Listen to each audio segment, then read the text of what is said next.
Hello, hello, welcome back everyone. Once again, it is me, Jennifer Bridgeforth, here on site for the wonderful I Am That Woman retreat. Thank you so much for joining us.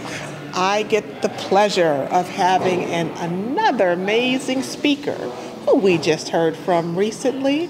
So let's talk a little bit with her, and this wonderful woman is Eyvette Jones-Johnson. How are you? I'm great. How are you? I'm good. Thank you so much for taking the time. Absolutely. This has been such a joy. Oh my goodness, this is so wonderful. Every moment a different inspiration. Yes, yes, and it's a gift. Yes, it's absolutely. a gift. Yes, thank you again. So, a few questions for you. Let's start off with, because you discussed being a change maker. Absolutely. Right? Tell us a little bit about what that means. Well, I'm a change maker in social justice. I've done that. But in my career as a television producer, I was also a change maker there. I was in spaces where often I was the only black woman. And so I had to educate and change the environment around me. Yes. Right? Help them evolve so that we could do the kind of work and the kind of stories that would inspire people, that wouldn't stereotype people. So all my life, it's really about how do I make things better? And that is by creating change. And in creating change, what changes most is yourself. Yes. That's what really evolves when you set out your mind, set out to change things. Yes, absolutely. And when you talk about change, it's interesting because I think as humans in general, we are creatures of habit. Yes. Right? And we can get into the pattern of behavior that may not be in our best interest. Absolutely. But we're consistent with it because we're familiar with it, right? Yeah. So what is the most important part of you helping people to discover their own change-making capacity? Well, I think what you said is so true. So we are our patterns, right? And we can become hypnotized by routine. Yes. So that we do the same thing over and over.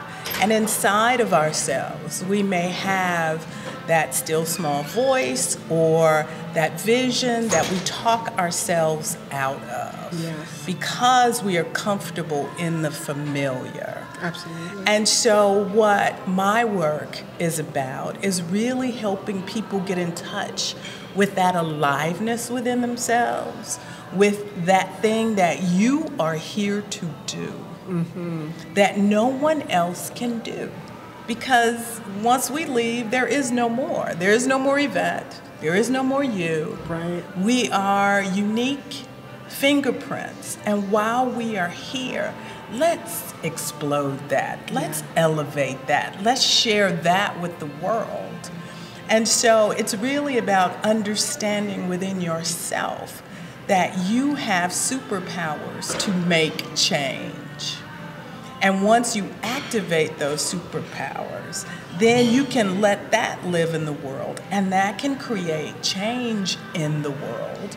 And we need change makers now more than ever. Absolutely. But we need change makers who are not living in stress and overwhelm. We need them to be change makers from a place of wholeness and joy. And so that's really what my work is about. That's a lot of work. It's important work, but it's my joy. Yes, right? It really is my joy to do that because I learned a lot of this the hard way. Yes. Right? I had in addition to being a television producer, a network producer where, you know, there's racism, sexism, every ism everywhere you turn. Then my husband and I created a nonprofit on Skid Row to help them unleash their potential and find and see in themselves that they are not broken, but they have these superpowers they can activate as well.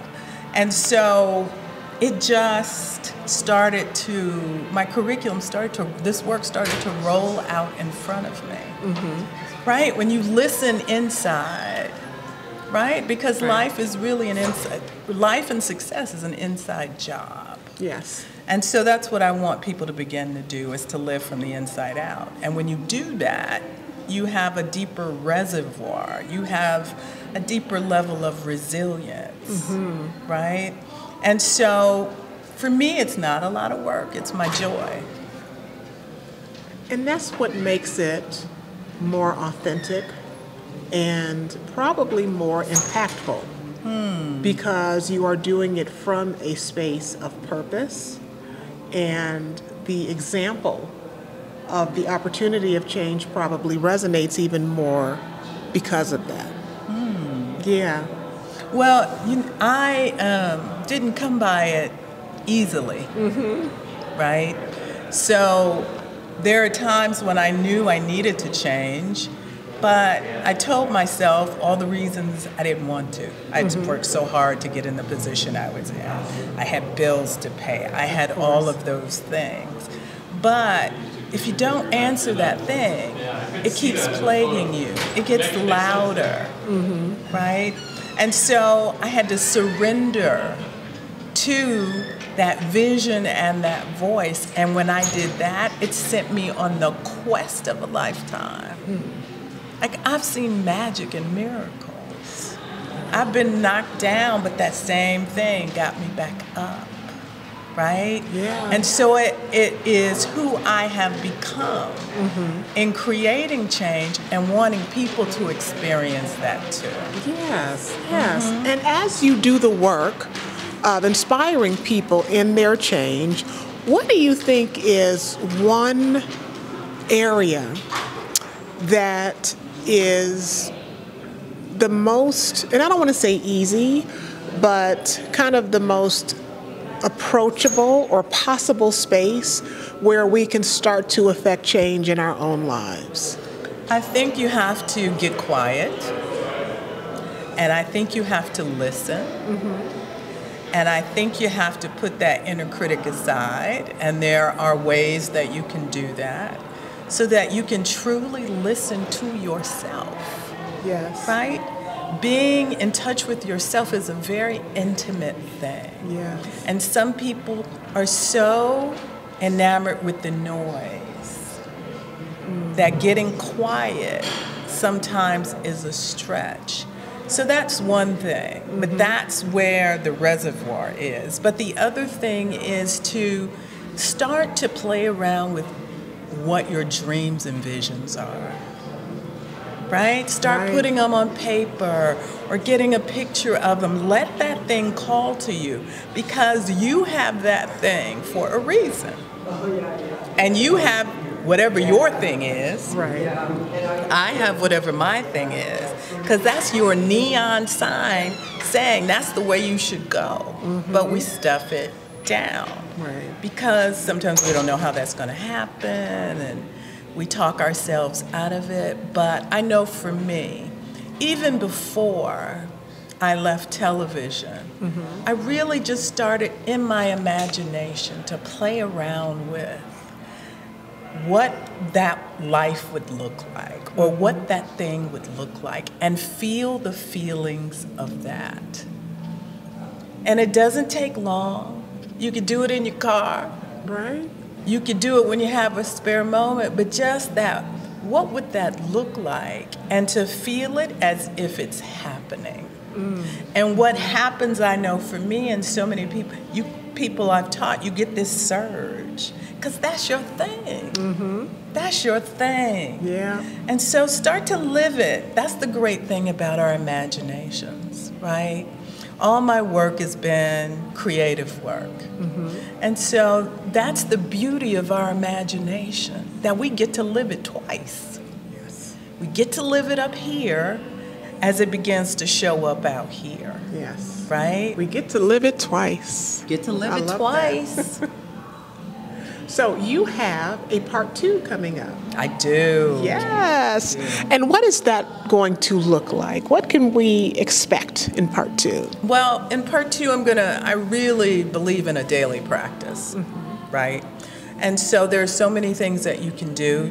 A daily practice is very individual. You have to do what works for you. And so to give people a taste of a few more of those things. But the bulk of it is going to be where we are going to do a mini performance. So I've produced a lot of theater shows. And there is just an incredible phenomenon that happens when you have the stage as your platform, when you open up and you share with an audience. And then there's also work for the audience to do to help elevate the room. And so from a very deep and sincere place, they're working on what they're going to perform now. We did a little bit of it. They'll finish. And then we're going to have a performance. Oh, I love it. The first I Am That Woman movement performance. I love it. I love it. Well, thank you so much for taking the time, telling us a little bit about your work. We are so excited to see what you have in store for us. Thank you for sitting down with me. I appreciate it. And you all stay tuned because we have a part 2 coming up with more change and more transformation right here at the I Am That Woman movement. Thank you. Continue to love yourselves and stay tuned.